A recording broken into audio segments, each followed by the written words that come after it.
Jadi ketika kalian sudah sadar passion kalian di mana, itu akan membawa kalian kepada new experience yang lebih profesional.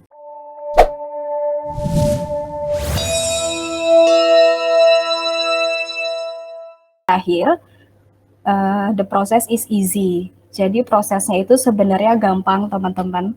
Hal yang pertama kalian harus lakukan adalah start with your passion. Ya, itu poin pertama. Jadi ketika kalian sudah sadar passion kalian di mana, itu akan membawa kalian kepada new experience yang lebih profesional. Jadi ketika saya bikin podcast doang gitu ya, passion aku suka komunikasi dan aku bikin podcast gitu ya, aku nggak nyangka ternyata passion aku bisa ngebawa ke dunia profesional, ya ternyata aku bisa mendapatkan sesuatu dari apa yang aku suka gitu. Dari podcast aja aku bisa menghasilkan tambahan secara materi di luar dari saya kerja di kantor gitu. Itu yang maksudnya adalah experience yang lebih profesional. Jadi start with your passion. Yang kedua adalah explore and build connection. Ini juga masuk ke topik yang kedua, get someone to discuss. Dan ini juga banyak yang bilang kalau ada orang dalam gampang deh pokoknya gitu ya. Kalau lo udah dapat orang dalam di satu company, terus lo apply ke perusahaan itu, pokoknya gampang gitu. Semuanya bakal dimudahkan karena ada orang dalam. Yes, it's true. Itu betul. Itu betul banget. Bukan kayak masa sih karena orang dalam jadi gampang masuknya. Sometimes ada perusahaan yang memang mereka happy ketika mereka dapat employee yang memang rekanan dari employee-nya saat ini. Kenapa? Karena sudah pasti employee-nya yang sekarang sudah menjelaskan semua pahit dan buruknya atau baik buruknya si company itu. Jadi contoh aku mengajak kalian untuk join sama company aku pasti akan mengiming-imingkan hal yang baik sama kalian. Kerja di tempat gue begini, kerja di tempat gue begini. Gak mungkin aku ngejelasin yang bohong gitu. Jadi kalau emang company aku bagus ya aku akan bilang bagus, company aku jelek ya aku akan bilang jelek. Tapi kalau aku ngajak kalian, which is berarti company-ku bagus. Gitu ya. Nah, biasanya HR-nya akan jauh lebih mudah untuk proses orang yang referensinya dari karyawan. Karena HR-nya tidak perlu lagi menjelaskan banyak hal tentang company-nya. Karena sebenarnya si orang yang direferensikan ini sudah dapat banyak informasi dari yang mereferensikan. Kayak gitu ya. Nah, makanya explore and build connection itu penting. Gimana sih Kak cari connection yang tadi aku bilang?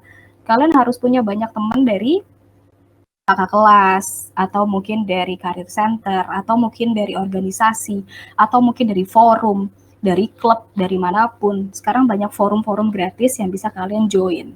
Ketika kalian ikut forum itu, ada pertemuan, ada sesi, kalian bisa kenal satu sama lain. Oh, kamu dari perusahaan ini, oh kamu dari perusahaan ini. Aku jadinya bisa kenal kamu di perusahaan itu. Once aku keluar dari perusahaan aku yang sekarang, kamu bisa ngajak aku di perusahaan kamu, karena kamu udah kenal aku. Ibaratnya kayak gitu. Jadi connection itu penting. Dan ketika kita kerja juga sama teman-teman. Atasan kita, teman tim kita itu bukan sebatas teman kerja aja, tapi mereka adalah relasi untuk kita. Jadi kalau kita udah nggak kerja bareng sama dia, tapi relasinya masih dijaga dengan baik. Jadi sampai kapanpun, kalau relasinya baik, kita akan terus diingat sama teman-teman kerja kita. Itu yang ngebangun akhirnya karir kita makin jauh lebih bagus. Ketika kalian build connection sama relasi, gitu. Ya, yang ketiga adalah keep learning. Keep learning ini yang tadi aku sampaikan juga, kalian harus belajar. Jangan cepat puas sama apa yang udah kalian dapetin. Aku di usiaku yang sekarang, di profesi aku yang sekarang, aku masih tetap mau belajar kok. Karena di dunia HR itu masih banyak hal yang perlu kita belajarin. Di dunia HR masih banyak yang harus kita ketahui dari segi bisnis. Gitu. Jadi jangan cepat puas, tetap belajar, tetap baca buku, tetap lihat informasi apa yang terupdate. Ketika kalian belajar, kalian jadi kalian nggak ketinggalan teknologi, teman-teman. Jadi kalian justru makin ke explore dengan teknologi yang makin baru, makin keren. Akhirnya kalian bisa beradaptasi sama era baru nantinya. Kalau kalian stuck di satu tempat, kalian nggak akan bisa ikutin era baru itu. Kalian akan stuck dengan hal itu aja gitu. That's why ketika kalian harus keluar dari zona aman, itu juga challenge untuk kalian. Gitu teman-teman ya. Jadi start with your passion and then explore and build connection, lalu habis itu keep learning. Clip learning ini adalah the last quotes yang pengen aku bilang, karena belajar itu ilmu yang berharga. Jadi ketika kalian ngobrol sama orang yang pinter aja, kalian bisa dapat ilmu dari dia. Dan belajar itu bisa di mana aja. Ada yang bayar, ada yang nggak bayar. Jadi tergantung dari diri kalian maunya gimana, mau bawanya kemana, gitu.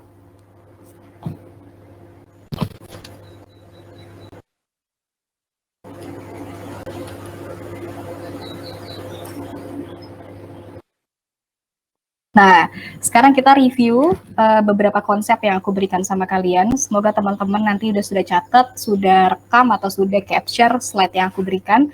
Jadi hal pertama setelah kalian lulus kuliah, apa yang harus dilakukan adalah ikutin apa yang kalian mau sama yang kalian impikan. Lalu yang kedua adalah cari teman untuk berdiskusi, untuk menentukan karir kamu. Yang ketiga adalah lihat opportunity ke depan. Kalian belajar new things, new hal baru, belajar apapun yang ada di depan nanti, pelajari dari sekarang. Jadi ketika nanti era itu sudah mulai, kalian sudah tidak ketinggalan, ya. Yang kedua adalah bikin list untuk pekerjaan yang kalian pengen. Itu membangun kalian untuk lebih fokus, kira-kira saya tujuannya mau kemana. Nah, ini explore company yang kalian jadiin target. Yang tadi aku bilang, kita semua punya industri yang kita inginkan. Preference-nya kemana? Aku dulu ke banking. Jadi kalau aku suka banking, ya aku akan cari job yang relate sama pekerjaan di banking. Jadi start dari company-nya dulu aja yang kalian suka. Habis itu, semuanya dibungkus rapi sama GPV. Jadi GPV ini adalah give, passion, sama value. Itu harus kalian kalian bungkus dengan 3 kata itu untuk akhirnya kalian menentukan karirnya mau kemana. Ya, teman-teman. Aku sih pengennya kalian jadi entrepreneur semua ya, yang bisa membangun lapangan pekerjaan untuk orang-orang. I hope. Jadi jangan jadi budak korporasi. Kalau misalkan kalian mau ngembangin passion kalian, itu yang tadi aku bilang keep learning sih. Belajar, belajar, belajar, belajar. Kalau aku nyari fresh grad, aku cari mereka yang mau belajar, Kev. Sesimpel itu. Ya?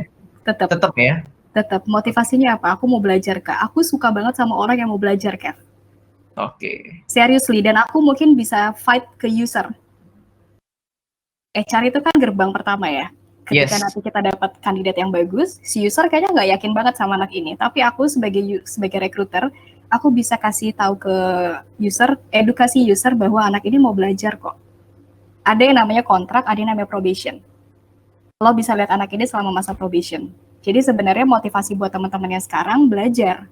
Itu aja sih, Kev. Yang mungkin sekarang banyak perusahaan yang lagi hiringnya freeze, kalian nggak bisa langsung lamar pekerjaan. It's okay. Kalau kalian belajar, terus kalian nemuin passion kalian, ternyata kalian dapat duit juga dari passion kalian. Gitu loh. Okay. Sebenarnya di Moko Academy nanti akan bahas CV juga kan ya? Tapi di next kapan lah ya. Nanti Nah di CV ini sebenarnya kalian menggambarkan diri kalian, minat sama tujuannya kalian ketika kalian melamar ke posisi itu. Jadi jangan bikin satu CV untuk ke semua company. Apply ke company itu CV-nya harus beda-beda teman-teman. Ya, jadi apa yang dicari sama company itu, apa yang kalian suka ya kalian masukin sesuai sama kebutuhan yang ada di lowongan itu. Jadi nggak bisa disamaratakan satu CV itu. Jadi kalau misalkan berlawanan, kalian bisa put kalian punya about me atau summary tentang diri kalian, minatnya kalian kemana. Atau ternyata kalian udah punya pengalaman di sesuai passionnya kalian, tapi berbeda banget sama background kalian. Nah, that's why minat saya nggak di background. Minat saya di passion saya. Nah, HR, aku personally, kalau lihat CV pasti aku baca.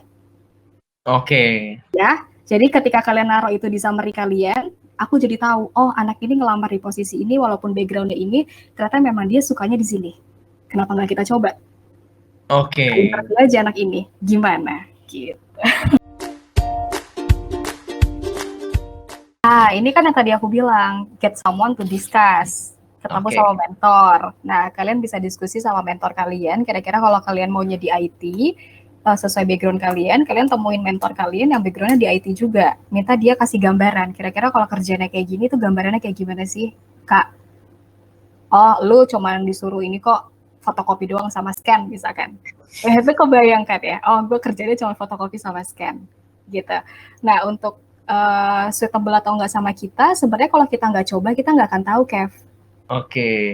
Jadi Kak, tapi kalau coba-coba doang gimana? No, jangan kata ada coba-coba, tapi ketika kalian apply, kalian diproses, kalian yang tadi aku balik lagi belajar bukan coba. Nah, ketika kalian nanti udah masuk ke terjun ke pekerjaan yang kalian akhirnya kerjakan, kalian merasa nggak cocok sama kalian, ya kalian bisa tinggalin.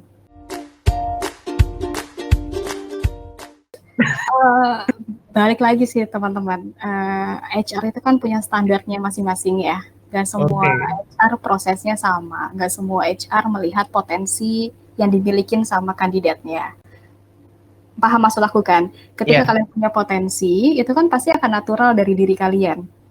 Kalian nggak perlu effort yang gimana-gimana, tapi kalau potensinya natural, terus kalian ngomong sama HR-nya, kalian mau belajar, mau ngelakuin yang terbaik tugas dari company, misalkan di posisi itu saya mau belajar, saya mau sukses di situ Kak, misalkan. Kalau kalian natural begitu, aku secara personally aku akan yes. Ditambah lagi profil kalian memang juga bagus. Profil yang bagus itu maksudnya adalah kalian aktif banget di organisasi. Organisasi kalian juga relate sama apa yang kalian apply. Gitu. Jadi kalau HR lain nggak tahu nih secara chemistry gimana gitu loh.